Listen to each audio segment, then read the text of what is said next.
हमारे आदरणीय मिश्रा जी का जो भाव लग रहा था, कई विशेष कई बार सत्संग के बीच में भी हमने स्मरण किया।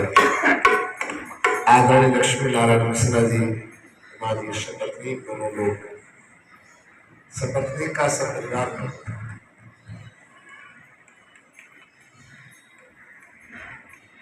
वाल्मीकि जी महाराज से राम जी पूछते हैं कहा को, वाल्मीकि जी कहते हैं पूजहि तुम्हें सहित परिवार मंत्र राग नित जपे।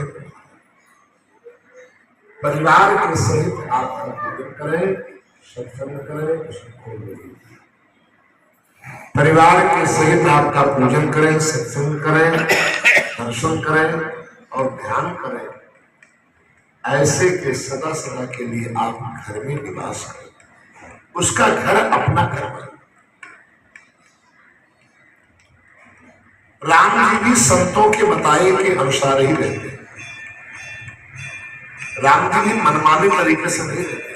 कहां रहे, कैसे रहे और कैसे राक्षस रूपी विकारों का विनाश हुआ। अब मुनि मंत्र देव तुम मोही, जेहि प्रकार मारो मुनि द्रोही। ये द्रोही जितने भी हैं, राक्षस जितने भी हैं, राक्षस कोई और नहीं है। वैसे तो हमारा ये जीवन स्वर्ण के समान है, लेकिन ये राक्षसों के कारण ही इस सोने की शोभा पूर्ण रूपेण सुशोभित नहीं हो पाती है। राक्षस क्या है? हमारे जीवन के जो विकार है, वासनाएं हैं, हमारे जीवन के जो दोष हैं, वही सबसे बड़े राक्षस है। कैसे हो? ये राम जी कहते हैं यदि इनका विनाश करना हो तो पहले संतोष से मार्गदर्शन कीजिए। हमारे यहां दो गद्दियों का बहुत बड़ा महत्व है। नंबर 1 में व्यास गद्दी और नंबर 2 में राज। और जब जब राजगद्दी पर बैठ करके राजा ने राज्य का पालन, तब तब जो है व्यास गद्दी से परामर्श लिया और सुझाव लिया। व्यास गद्दी पर कोई राजा बैठा, श्री राम, राज गद्दी पर कोई राजा बैठा और व्यास गद्दी पर कोई महाराजा बैठा, संत बैठा। चाहे वो चाणक्य क्यों न हो, चंद्रगुप्त मौर्य का राज्य रहा और चाणक्य का परामर्श रहा। राजगद्दी पर चंद्रगुप्त मौर्य बैठे हुए हैं और व्यास गद्दी पर चाणक्य जी महाराज बैठे हुए हैं। परामर्श उनसे किया जा रहा है। राजगद्दी पर जनक राज महाराज बैठे हुए हैं और व्यास गद्दी पर सतानंद जी महाराज बैठे हुए हैं। राजघराने का कोई भी या राज्य संबंधी कोई भी कार्य करते हैं तो परामर्श सतानंद से पहले लेते हैं, बाद में आगे कार्य करते हैं।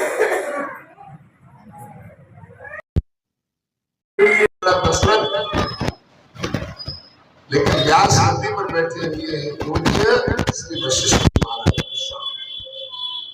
परामर्श से।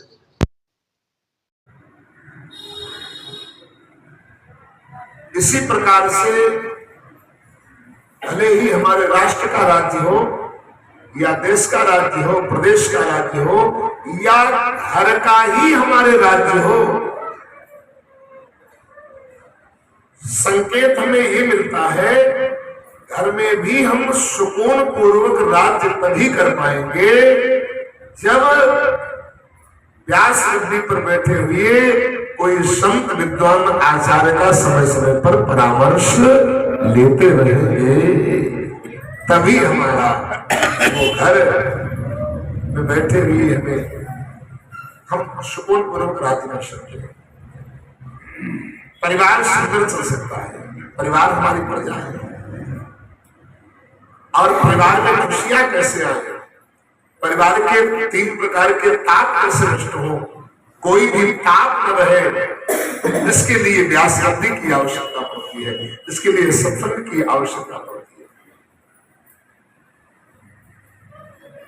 तो इसलिए जो है ये सुंदर, ये ऐसा सब विचार हमारे इसका परिवार का है, चाहे शुक्ल जी हो परिवार सहित, चाहे हमारे लक्ष्मीनारायण मिश्र जी हो, अच्युत जी हो, परिवार सहित भगवान की सेवा में सभी को इकाई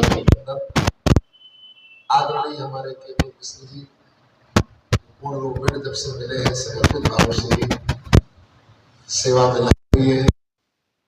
हमारे कल्पनाथ शुक्ल जी स्थिति है